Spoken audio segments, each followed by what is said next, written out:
Unesco na puthokpa handmade for the 21st century, safeguarding traditional Indian textile haina mingthong report ta Manipur'S Lashing Phi amasung Shaphi Lanphi yaokhre. Unesco na puthokpa handmade for the 21st century, safeguarding traditional Indian textile haina mingthong report ta Manipur'S Lashing Phi amasung Shaphi Lanphi yaokhre.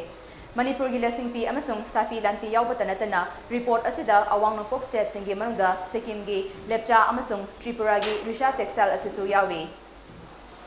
Handmade textile asi hauziki matamda demand yamna raiba fi makal sing oiri. Hairiba fi makal sing asi sana bhotnabada tha kaya changli. Fi makal asi industrial competitor singa yamna changdamnaba yaroi hainasu report aduna haidi.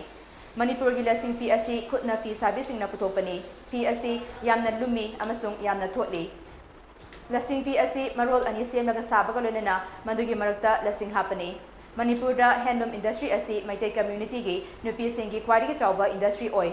Manipur'gi wangmada domestic market ta natraga international market ta mapung fana puthoktrabasu fi makal asi state asida akhanana fangi. Maramaduna fi makal asi fisabi singda market link ningthizana pibi ba mathau tai hainasu report aduna haidi.